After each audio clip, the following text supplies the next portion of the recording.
Post-lunch, none of you have fallen asleep, so I am very glad to see that. Myself and Liam, real size. We're here today to talk about working with data using Azure Functions. So what we're going to talk about today is, first of all, what are Azure Functions, in case you're curious, how they fit in to your data engineering and kind of general data processing in the cloud capability. And then I'll talk about how we fit data into some of the specific, how you might process data for some specific scenarios. So a little bit about me. I am the blip in the machine, the thing that broke this hybrid presentation. I used to be a data platform and AI MVP. I used to rock a lot of orange shirts to be here. And now I work for Microsoft as a people manager and stay sharp with my tech by playing with cool things and helping our customers when I can. And with somebody who helps our customers much more than I do, over to Liam. Hey, good afternoon, everybody. I'm Liam. I'm an engineer in the app innovation team at Microsoft. And my background and the thing that I spend a lot of time working with customers doing is looking at how we can modernize and migrate workloads into using modern platforms like Azure Functions and Kubernetes, etc. And I'm hoping to be able to share some engineering experience with you today, having worked with quite a few customers on bringing in application and data workloads into Azure Functions.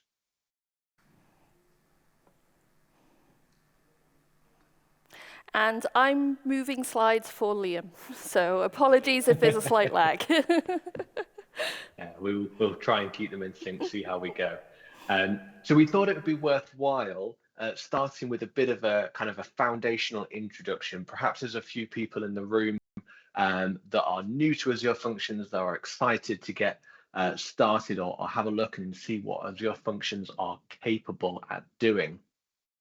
And I thought it'd be worthwhile starting by looking at the evolution of computing. And as an industry, we've observed this kind of natural progression from physical infrastructures through physical infrastructure, through virtual machines, and ultimately to something that we call serverless. And I think it's fair to say that serverless has become a bit of an industry buzzword at the moment. And I think it's important for us to have a look and try and understand what it is we mean when we say serverless. So what we see are organizations across industries are rapidly adopting event-driven architectures. And we're seeing this because of an increased demand for real-time application integration and data movement. And serverless offers developers increased agility, improved resilience and scalability, and perhaps most importantly, an on-demand consumption-based cost model, which means that we have the freedom and the flexibility to only spend exactly what we are using. So removing that kind of surplus headroom from the cost profile of our infrastructure. And we see event-driven applications as ideal for enterprise scenarios that derive value from real-time data movement. So scenarios like IoT, e-commerce, and financial applications. At the center of serverless is serverless compute, or functions as a service. Serverless compute enables us as developers to create discrete, reusable pieces of code that process an input and return a result, a function. They're short-lived, they're stateless, and all of this means that we can maximize resource density and in many scenarios, scale our infrastructure down to absolutely nothing. And finally, at the heart of serverless compute is an event-driven programming model, which Steph and I are going to spend quite a bit of time talking about today. Now, as we turn our attention to serverless in Azure, we can talk about Azure Functions. Azure Functions is a serverless compute platform that lets you run event-driven code without having to worry about the infrastructure and the boilerplate.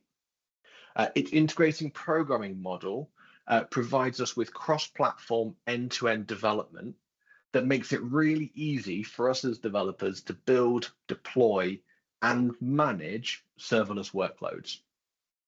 And regardless of whether you are a data engineer, a software engineer, whether your background is in managing SQL servers, or whether it is writing C#, Python, or JavaScript, whatever it might be, there is an opportunity for you to extract some value out of Azure Functions. Now, I want to spend a little bit of time talking about Azure Functions integrated programming model, because this is a huge selling point. It's a huge advantage of the platform. It's the integrated programming model that enables us to focus in on the business logic, the important part of our application, without necessarily having to worry about how we might invoke that piece of code, how we might retrieve data as input to that function, or indeed how we handle the output of whatever it is that we might be doing. The integrated programming model provides an opportunity to productively build reliable real-time integrations and data movement pipelines. So before we dive into some demos, I think it's worth having a look at kind of a pseudocode example. Hopefully on the screen, you're having a look and you can see some semi-pseudo code here. I think I would say a little bit of C# influence there, a little bit of Java maybe, and perhaps a little bit of Python in places as well. But let's have a look at this code and have a look at what it's actually trying to achieve. We are periodically polling an Azure storage queue. When we retrieve a message on that queue, we're going to retrieve some related data about that message from Azure Table Storage. And once we've retrieved that entity, in this case, the customer, we're going to do some business logic, the useful part of all of this code. And after we've finished that, we're going to emit an event over to Azure Event Hub to say, hey, we've finished doing some work. Now, there's a whole lot of boilerplate code here. There's a lot of code here that's not adding any value to the end-to-end transaction or the end-to-end process that I'm trying to complete. The only valuable bit is that green line in the middle, the do something with customer business logic goes here. And what we want to do with Azure Functions is progressively start moving some of this stuff out. So the first thing in the integrated programming model is triggers, the ability to ask the platform to trigger the code when something happens, when there is an event to subscribe to. So in this example here, instead of periodically polling that storage queue and constantly asking if there's new work to be done, we've configured the queue trigger and we've asked Azure Functions, hey, whenever you see a new message in the queue for me, can you come and trigger this function? Now, the next part of this code was communicating with table storage, and we can then introduce an input binding to our function. And we describe this to the platform as a parameter to our function. We can see this as the second line here. We have a parameter called customer. It's model bound, it's strongly typed, and we've provided an attribute that's told the function's runtime where to go and retrieve this data from before it invokes our function. And then finally, we have our output binding, the ability for us to send data or output data as a result of our business logic, as an output. And here we've configured the function's runtime to say, whatever I return from this function, whatever the output is of this function, of this code, send this to Event Hub for me. And you can see that we've specified the name of the Event Hub in the attribute on line 1. And we've got to a point where the behavior is exactly the same. But the only code that we have to write is the business logic, is the thing that is valuable, that is important, and frankly, the only part of this that's actually interesting to us as developers and engineers. The other really interesting thing about this is that all of the industry best practices, retries, resiliency, security is built into all of those bindings and all of those attributes. So we're leaning in on the platform to provide some of those benefits, and that's letting us focus in on the thing that's important to us. And we also want to talk a little bit about connecting to these services. In that small example, we were communicating with Azure Storage, storage tables, storage queues, and Azure Event Hub. And we want to be able to maintain connection with those systems without introducing opportunity for leaked connections and security exposure by the password or the key getting into the wrong hands. And with Azure Functions Runtime v4, all of the examples that we've just looked at and more come with built-in support for managed identity, which allows us to associate an identity to the Azure Function app and then use that identity to authenticate with all of these downstream services, Azure Storage, Azure SQL, Cosmos DB, whatever it might be. Now, to show you what this might look like, when Steph and I were building the demos and the example projects for today's session, these are the 3 steps that we went through. First of all, we assigned a managed identity to the functions resource. We then provided simplified endpoints to the application settings, telling Azure Functions where to go and find our Event Hub, where to go and find our Azure SQL. And then finally, we used those connection references inside our functions. And we're going to have a look at some of these in the demos as we progress through today's session.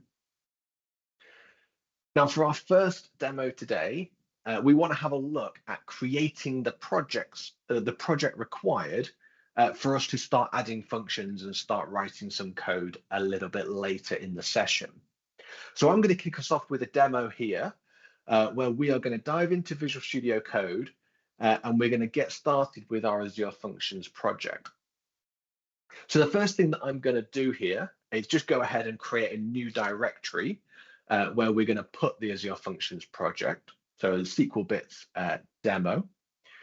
We're going to use the Azure Functions extension for VS Code to create a new project inside that directory.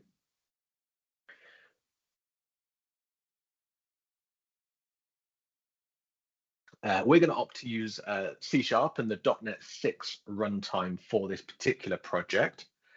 And we're not going to go ahead and we're just going to create this as an empty project to start with. Now, just while that opens, it's worth mentioning we chose C# and .NET. We could have chose Python, we could have chose Java, we could have chose PowerShell. There's a whole host of languages that are supported as part of the functions runtime.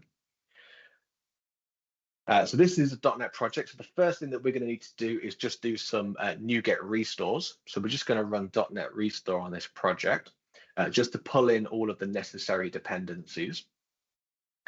And then once we're happy with that, we're then going to use the functions core tools, the func CLI, to go ahead and just start this project, just to make sure that all the dependencies are there, everything that we need is available for us to start.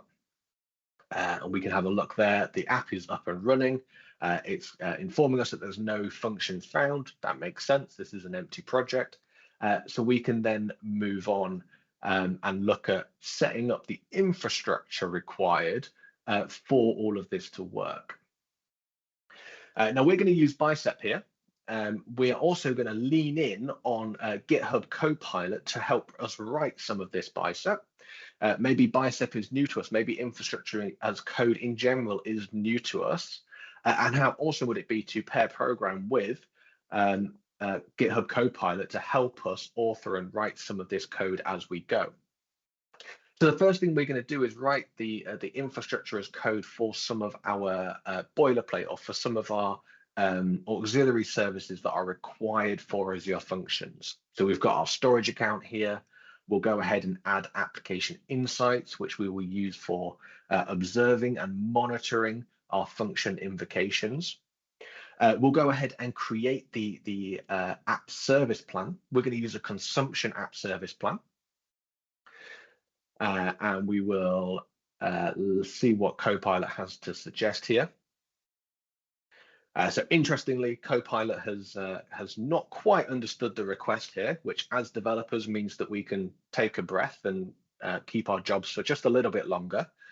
So we're going to go back and just tweak that prompt a little bit, just to see if we can help influence it and shift it a little bit towards what it is that we're actually looking for. We want the app service plan, not the app itself. And there we go. So we've got the dynamic server farm here. This is the app service plan. And then we can go ahead and ask for the bicep for the function app itself. We're also going to get it to wire up our app insights and our storage connection strings for us. And we can see that it's done a pretty good job there of giving us the starter point, or the starting point for our bicep. And these are kind of the baseline components that we're going to be using in our demos later. And a little bit later, we're going to go ahead and add things like Cosmos and Event Hub and all that kind of good stuff. Now, we're not actually going to deploy this. We've already got some infrastructure, but we are going to leverage the VS Code Visualize tool just to make sure that everything looks right. And we can see that we've got our function app there with the 3 peripheral services sat underneath it.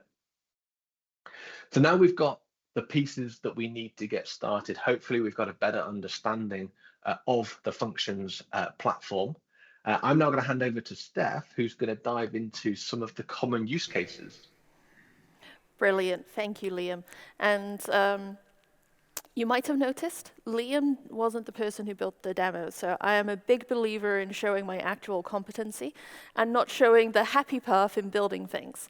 So when there's mistypes and rejigs and things, I like to expose that, because what's a demo if something doesn't go wrong?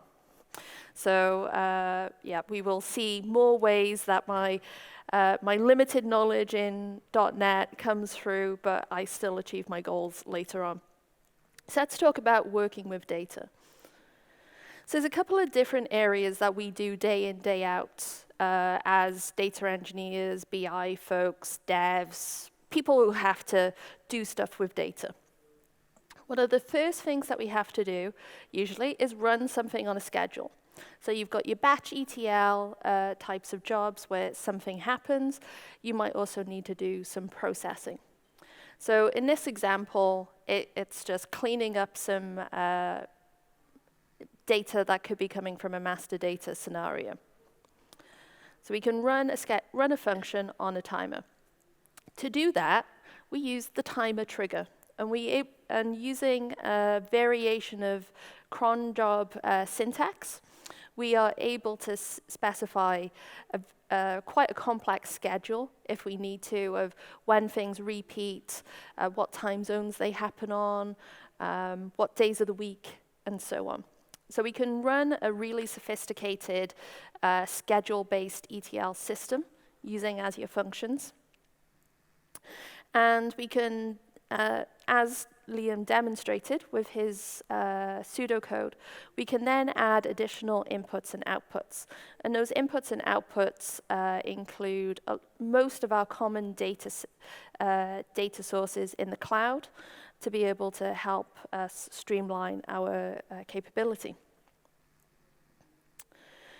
We can also process data real time, which is where Functions really shines, because it can scale up to however many events you have happening. You could conceivably have functions that process it. So and you only pay for what you use, so you can really scale your costs linearly with your system demand, which is what is kind of the ideal, because then you can show business value and business costs together. In this example, every time like a critical event or something is happening on a system, it raises an event in Event Hubs, which is one of our messaging services, and the function listens to that event, so it uses it as a trigger, takes the event data, and adds it into Cosmos DB, which can then be used in through Power BI, added to Synapse Link, and other places so that we can use that information. So if we want to make an event-driven system, we need an event trigger. So here we're using a queue trigger, which would use the queue service in Azure Storage, but there's also event hubs, event grids, and other types of messaging triggers that we can use.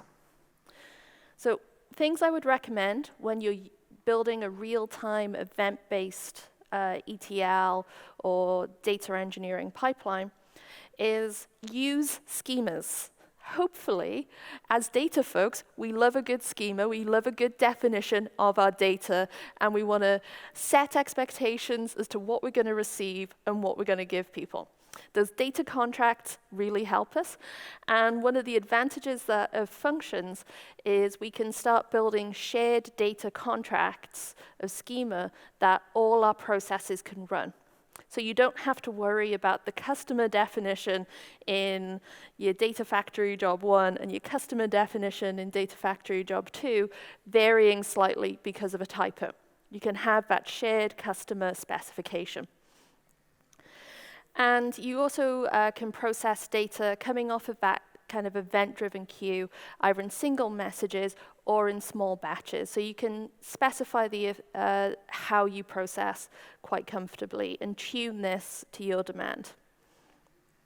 Another common scenario which for Cosmos DB and Azure SQL is really handy is processing when something changes.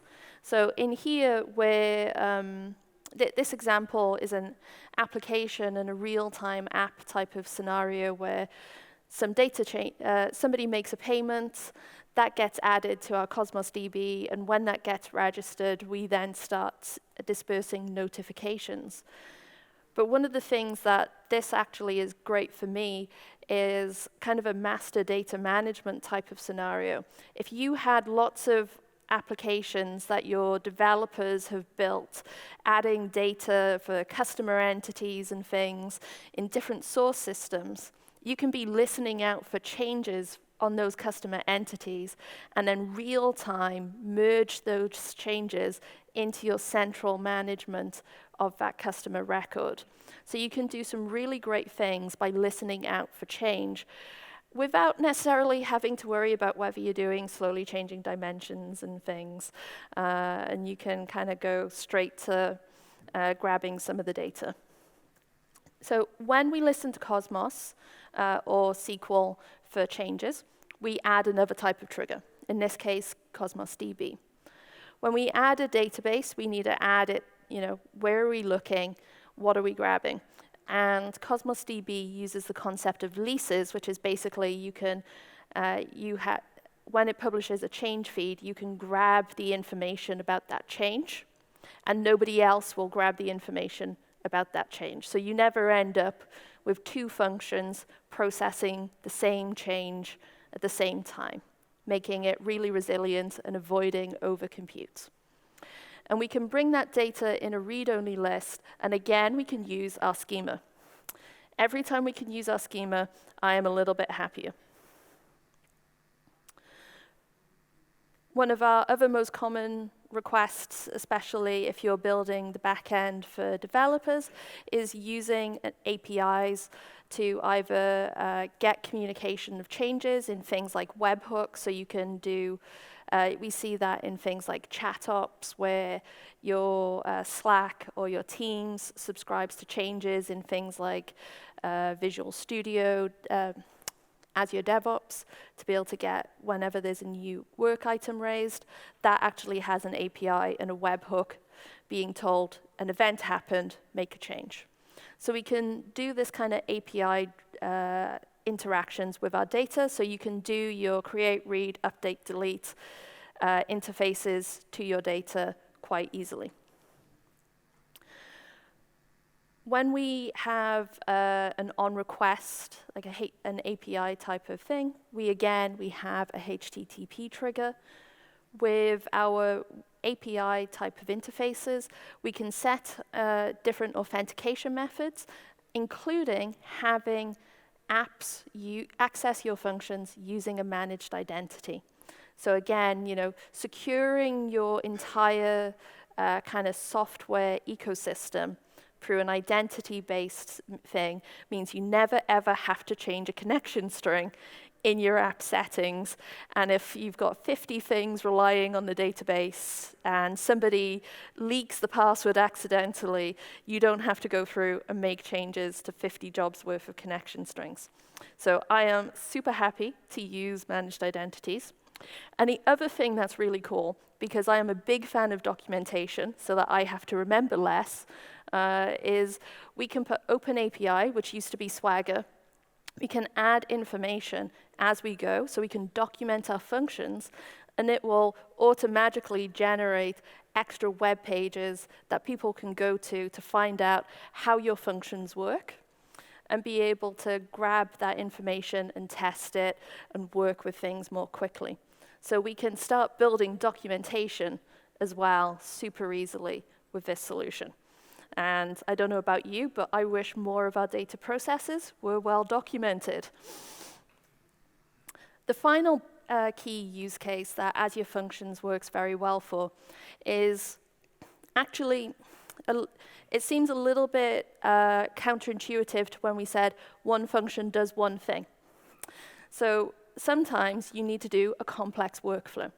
That could be processing lots of data in a pipeline, or it could be bringing lots of disparate data feeds together, or something that just takes forever because somebody wrote a stored proc that takes 90 minutes to process. So we have lots of different reasons why we might need something that runs a little bit longer or maintains a bit more information. And that's where durable functions comes in. So we can start doing not just individual functions that do a single thing, but you can start building those up into complex workflows. And when we do those, it is yet another trigger, but we have a durable orchestration context. So basically, we make a meta function that orchestrates all your little functions that do individual things. And we can call each of those different kind of child jobs, be able to get the information from them and pass it to future jobs. So if you're used to being able to do complex parent-child, like SSIS packages and things like that, we've got you covered in durable functions. So time for some demos. You're going to see Steph code, which means plenty of errors, lots of AI to support it, and lots of using the CLI when I can. So we're going to use Visual Studio Code again. We've got the Azure Functions extension, and I'm also adding the Azurite extension to be able to do some local dev. We've got the Azure Functions Core Tools CLI again, GitHub Copilot for the AI, and we're also going to use Event Hub as our event platform, Azure SQL as our final location of the truth, and Cosmos DB as our kind of hot, cool apps space. So first up, since I banged on so much about how important a schema is, I'm actually going to build that schema. So it's very simple. It is not up to the standard that a real .NET dev would do. But I'm going to start making a common space with my shared definitions. So I'm creating a person.cs file. And here I'm going to create a class called person. So again, I'm just going to try and type my needs and let the combined might of the internet help me. So I'm telling it I want a namespace, SQLbits.common, and a person class with a GUID ID and a name field. It thinks a little bit, and it goes, here's Steph. Here's what you need. You need a namespace, you need a person public class, and you need a GUID and a name. Now, I could go on and add methods and things, but I'm busy. So I'm going to cause more work for myself later. And whilst I'm doing that, I'm then going to create my person.sql file. So I'm going to basically ask Copilot to write the data definition language for the table that matches the person class that I just created. So create a person table in a SQL bit schema with a GUID ID and a name. Yes, I know GUIDs as primary keys is bad, and we should all use surrogate integers, but this keeps devs happy, so it's all good. So it's suggested some stuff. I was feeling quite busy. Again, things like no lock might show up in there. I would change that in reality. But I can go to my database, and I can run the code and create my table. So my person table in my Azure SQL database is my ultimate destination, because long live SQL. So now that that's run, I'm ready, and I've got my common schema, I'm ready to start building things. So first up, I want to get some data going into my queue. So I'm going to use a timer to generate some random events that get published to the Event Hub. So I'm going to call this, in complete contravention of .NET naming conventions, timer to EH, basically source and destination. I'm writing a specification to say run every second, this function. But it's given me the libraries that I need to use, it's mapped in my schedule, and it's given me things to do. So I want to use my common schema. So I bring in that library.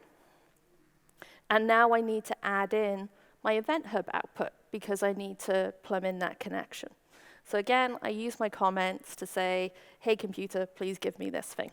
So on an Event Hub output, I know my connection string was called EH. I know what the Event Hub or namespace is. So I can, if I can fill in some of this information, I can do better. Now I've said an async person collector there, just to help myself get the right thing at the end. But obviously that's a .NET thing. If you were writing Python, it would be something else. So it's written this, and it didn't quite get all of my wishes correctly transcribed, and we'll see that when we debug. So I'm now asking for a new person with a random GUID ID and name. Again, I didn't do a good enough job coding, so unfortunately I can't accept the first suggestion that came up. So I'm going to have to do things a little bit the long way. So I'm going to start, once I realize there's no way out, I'm going to improve my prompt, which is the thing that we all need to get better at as we start using AI and like ChatGPT and things, is you need to get better at specifying the problem to end up with the solution you're looking for. So we're going to start creating it. So I'm going to do var person equals new person.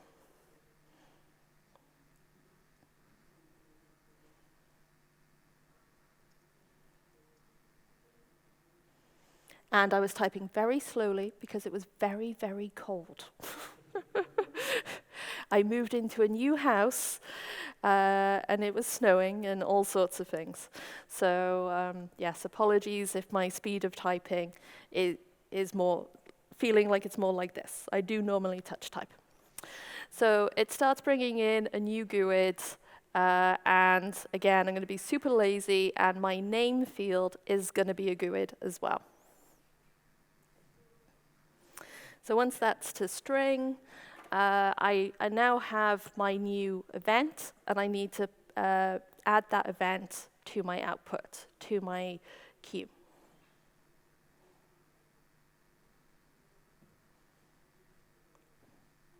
And you can tell I missed a semicolon, so you can tell what kind of SQL writer I am as well.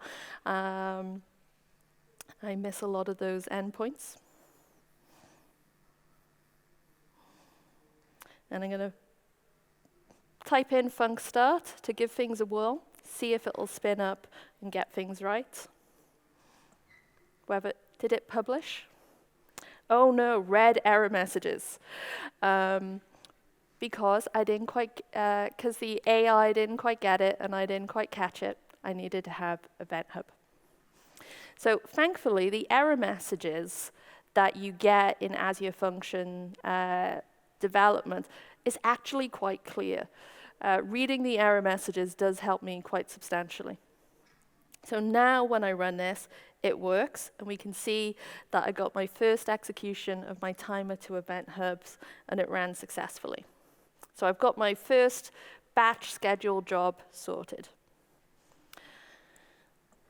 Next up is getting our Event Hub stuff to Cosmos DB. So we kick off an Event Hub trigger. We do all the naming, SQL bits, and so on. In the interest of time, I'm going to skip ahead to something a bit more interesting.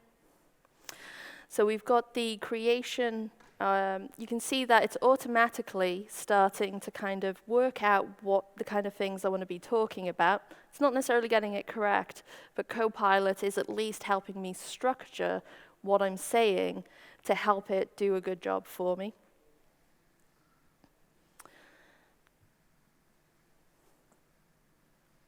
I will hopefully get my prompt right.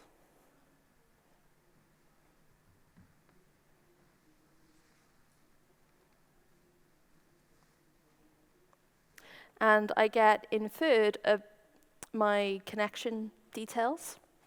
And you can, I need to change a little bit, but it's not too bad. And it has that person collector, because remember, the schema is our one true friend.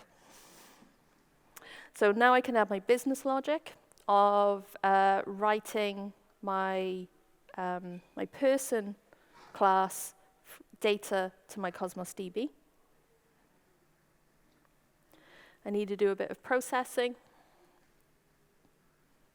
but I start getting the information, so I'm able to accept the suggestion, and then add it to my outputs.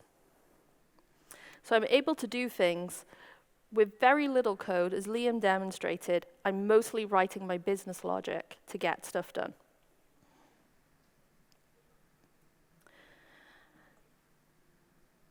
Let's see if I got it right.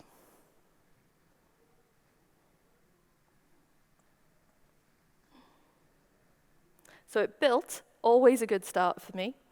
And I can see that I've got my timer to Event Hub and my Event Hub to Cosmos DB running. So I've got my schedule-driven and my real-time event-driven sorted. So let's do the Cosmos DB change feeds to SQL. And in the interest of time, I'm going to jump partly to the middle. So I did some of the prompts that you've seen before. I'm still using my common schema. And very nicely, VS Code gives me some squiggles to tell me I've done something wrong.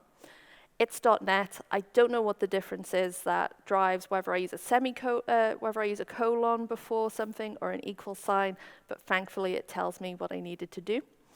So the information and details, the help prompts that I get, really handy. So I make the red squiggle go away, and then I can add my business logic. Now, when I bring in the data from the document DB, it came in as this document class. And again, this is some of the vagaries of .NET, but it meant that I had to process it to make sure that it ended up in the schema that I wanted to go to my SQL database. So I want a for each loop to be able to process it, and I'm getting pretty cocky at this point. I'm giving the AI Copilot multiple things to do at once, and it manages a pretty good job. So it doesn't know that the ID that I wanted has to be a GUID entity type, so I need to fix that. And you'll notice that I've got a lowercase n there, so I end up needing to fix that because case-sensitive languages, damn it, not everything can be as good as SQL. So then I fix it, and I fingers crossed again. And hopefully now I'll see a full end-to-end process where I see all my 3 functions running. And I succeeded. I got my Cosmos DB to SQL function working. So we've got our scheduled tasks going, we have our event-driven tasks going, and we have our change data feed capture going. So we've got 3 different key types of ETL and data engineering pipelines done, all with relatively minimal code, lots of it written by AI, and I learned a bunch of things that hopefully when I sleep tonight I'll forget about .NET, and I'll leave to Liam. I've learned a bunch of things as I went because the computer helped me.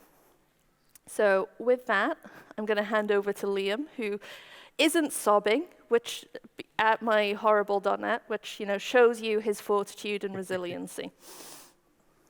I'm not sobbing, but I'm fearing for my job with some of the code that Copilot been writing for us there.